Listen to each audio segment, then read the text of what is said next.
What if I told you a quiet janitor in a small Vermont town died with nearly $8 million in his name? No lottery win, no business empire, just decades of sweeping floors, chopping firewood, and wearing the same patched-up coat.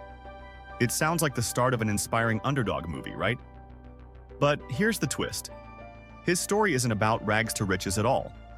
In fact, it exposes a hidden truth about money. A truth most of us spend our entire lives avoiding. Because if chasing more is supposed to make us happy, why do so many people with money still feel empty? This is the janitor's paradox. And once you hear it, you may never look at success, wealth, or happiness the same way again.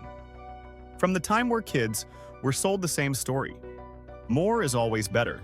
A bigger paycheck, a nicer car, a bigger house. Hustle harder, grind longer, climb higher. Until one day your bank account finally tells you, you've made it. And every time we scroll, the illusion gets stronger. Luxury vacations, designer bags, someone else's highlight reel. And a little voice inside whispers, if I just had that, then I'd finally be happy.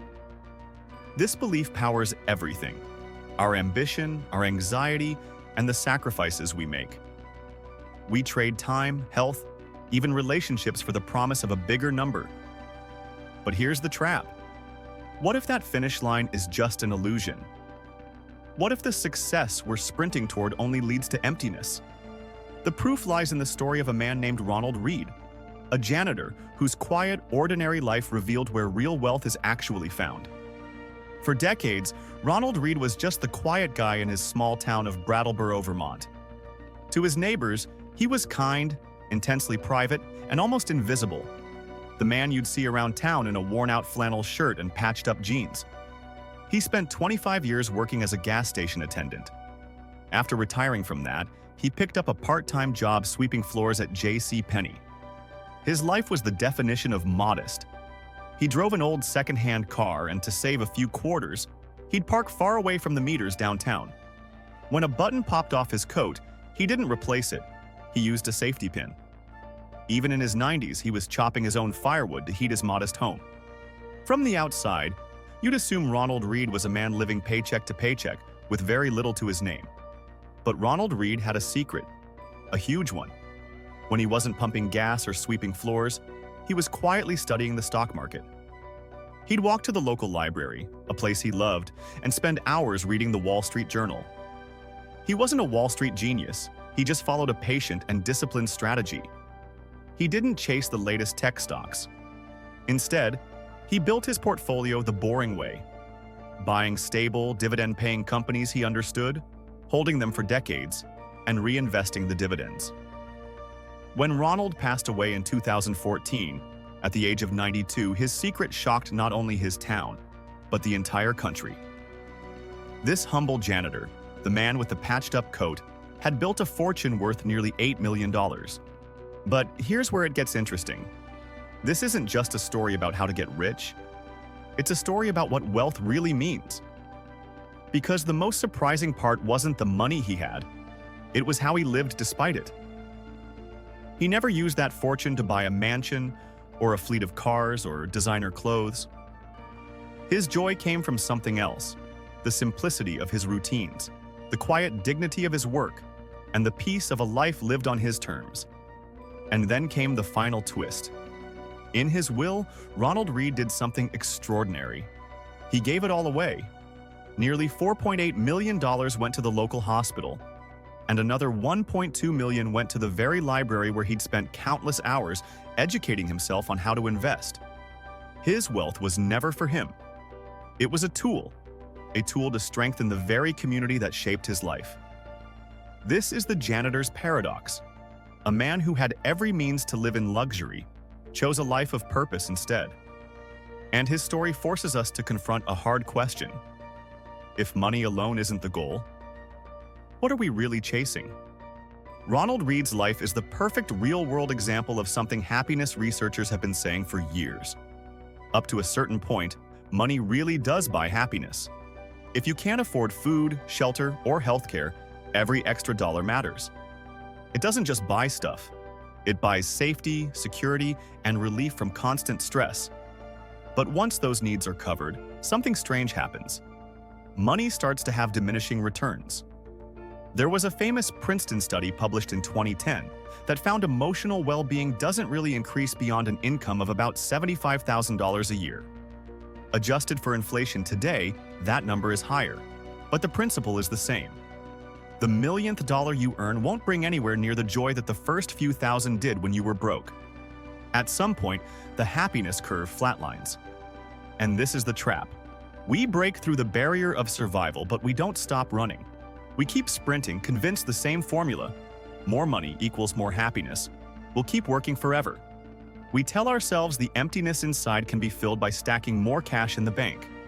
But it can't. Because fulfillment isn't a number, it's a feeling.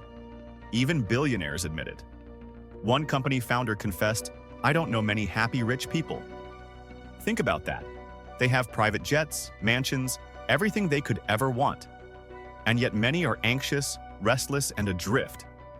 Why?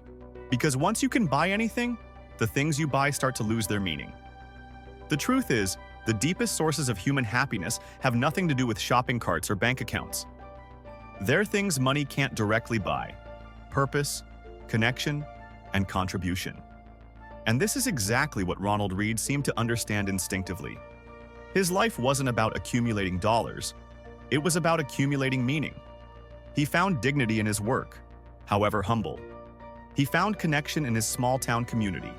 And he found a grander purpose in quietly planning to give back. The millions were just the byproduct, not the goal. The real treasure was the life he built around his purpose. So how do we escape this trap? How do we stop chasing dollars for their own sake and start building a life of genuine wealth? Ronald Read's story gives us a blueprint. First, think in terms of time, not just money. Your most valuable asset isn't your bank account, it's the finite hours of your life. The true goal of money should be to buy back that time, giving you the freedom to spend your days on what really matters. Instead of asking, "How can I earn more?" start asking, "How much is enough for the life I truly want?" For Ronald, enough was very little. And ironically, that mindset allowed him to build a massive surplus he could later give away for a greater good. Second, find the purpose hidden in what you already do. We often think purpose means dramatic change, quitting our job, moving to another country, starting over completely. But Ronald Read found meaning in being a janitor. That's the heart of the janitor's paradox. Fulfillment isn't about your job title, it's about your contribution. There's a quiet dignity in creating order from chaos, or in quietly serving others. Ask yourself, who are you helping? What problem are you solving? Shifting your focus from just the paycheck to the purpose can transform your entire relationship with work. And third, redefine your financial goals around purpose. Become a millionaire is vague, but saving enough to work one less day a week to be with your family? Building a freedom fund that lets you walk away from a toxic boss? Or like Ronald, creating a legacy that makes a lasting impact on a cause you love? Those goals carry real meaning. Because once your money is tied to a purpose, the chase no longer feels empty. It becomes more than a grind. It becomes a mission. Ronald Read's life delivers a lesson most of us spend decades trying to learn. He lived a life many would overlook, a modest job, a frugal routine. Yet he died one of the wealthiest men in town. Not just in money, but in meaning. He proved that being rich and living richly are two very different things.